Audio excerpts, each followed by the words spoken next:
तो जर्मनी के एकीकरण में बिस्मार्क की भूमिका जो एक प्रमुख अंग माना जाता है, किस पाठ का है? यूरोप में राष्ट्रवाद पाठ का है अंग, है ना जी। जिसमें कि एक क्वेश्चन आता है आपको, जर्मनी के एकीकरण बिस्मार्क की भूमिका दीर्घ उत्तरीय के रूप में आता है। बिस्मार्क जो था से बहुत ही सफल कूटनीतिक था, है ना। वह हीगल के विचारों से प्रभावित था और विलियम फ्रेडरिक के बाद उसका भाई जब वहां का शासक बना, विलियम प्रथम, उसने जो है बिस्मार्क को इसका जिम्मेवारी और अपना उसने बिस्मार्क को अपना चांसलर नियुक्त किया, जिसको प्रधानमंत्री कह सकते हैं, पर्सा का। और जर्मनी का एकीकरण जो है पर्सा के द्वारा ही संभव था, इसलिए वहाँ के जर्मन लोग भी चाहते थे कि पर्सा ही इसका एकीकरण करे जर्मनी का। लेकिन शुरू में पर्सा तैयार नहीं था, लेकिन जब वहाँ पर प्रभावशाली कहा जाता है, जो नेता प्रभावशाली होता है, उस देश का, उस राष्ट्र का, उस राज्य का विकास होता है और विकास भी संभव है, वो दूसरे पर दबाव भी बना सकता है।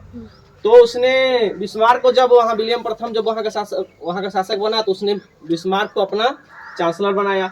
बिस्मार्क ने जब चांसलर बिस्मार्क जब बना, तो उसने पहले सोचा कि हम युद्ध करके ही जीत सकते हैं, किसी से संधि या आदान वार्तालाप करने से कोई इसका समाधान निकलने वाला नहीं है। उसने रक्त एवं लोह, जिसको कहा जाता है रक्त एवं तलवार की नीति भी कहा जाता है, अर्थात कि हमको जब तक हम इसमें खून नहीं बहाएंगे, जब तक लड़ाई नहीं करेंगे, युद्ध की नीति नहीं अपनाएंगे, तब तक हम जर्मनी को एकीकृत नहीं कर सकते। तो इसके लिए बिस्मार्क ने क्या किया, तो पर्सा में अनिवार्य सैन्य सेवा लागू कर दिया। अनिवार्य सैन्य सेवा का मतलब क्या होता है कि हर आदमी को सैनिक में जाना होगा, है ना। कोई आपको जरूरी नहीं है कि नौकरी ही करना, लेकिन आपको सैनिक शिक्षा आपको लेना ही होगा, क्योंकि सैन्य शक्ति को मजबूत किए बिना आप किसी दुश्मन देश से नहीं लड़ सकते हैं।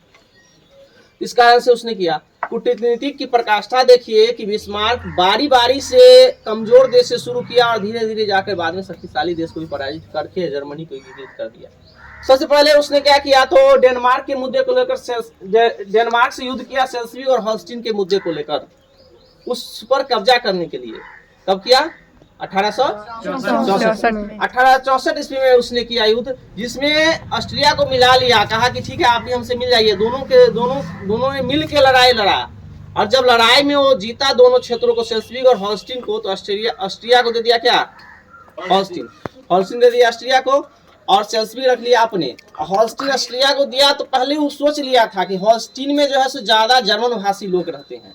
वहां पर जब उसको दे दिया, उसके बाद वहां पर बिस्मार्क ने वहां जा करके भड़का दिया उन लोगों को, आप लोग तो जर्मन बोलते हैं और आपका कब्जा कर लिया कौन? ऑस्ट्रिया। आप ऑस्ट्रिया क्षेत्र में कैसे रहेंगे? आप ऑस्ट्रिया से जुड़े कैसे रह सकते हैं? आप तो जर्मन भाषी हैं। जर्मन भाषी से में राष्ट्रवाद का भावना उबाल आ गया।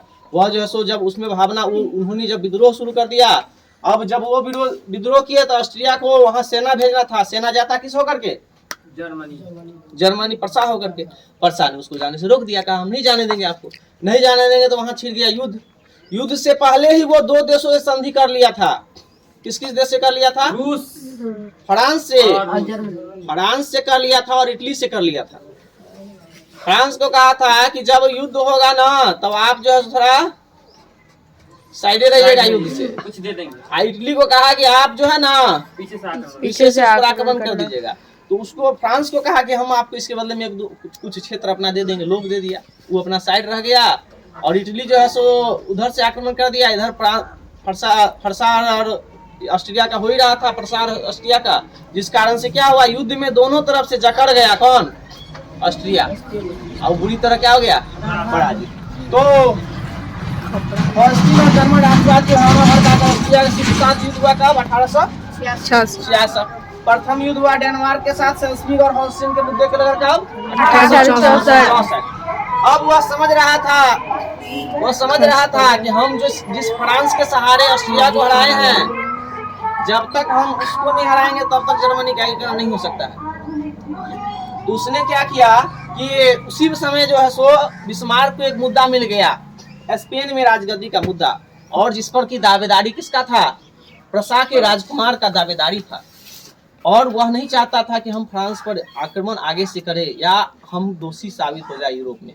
उसने क्या किया, तो स्पेन का राजगद्दी का मुद्दा जो है सो प्रेस में उछाल दिया, और वहां इस राजगद्दी के मुद्दे को लेकर उसने फ्रांस को दोषी ठहरा दिया। जिससे फ्रांस जो है एकदम खिसिया गया, आग बबूला हो गया और इस पर आक्रमण कर दिया। कब किया था? 1870 में। 19 जून 1870 ईस्वी को क्या किया? इस पर आक्रमण कर दिया। 19 जून 1870 ईस्वी में आक्रमण कर दिया। इस युद्ध में भी जो है प्रसा जो है उसको बुरी तरह हरा दिया फ्रांस को। उसके बाद होता है कि 10 मई 1871 को फ्रैंकफर्ट की संधि, और इसी संधि के दौरान जो है दोनों देश क्या हो गए, क्योंकि दोनों देशों में शांति समझौता हो गया फ्रांस और प्रसा में। और इसी संधि के बाद जो है जर्मनी जो है एक शक्तिशाली राष्ट्र के रूप में उभरता है।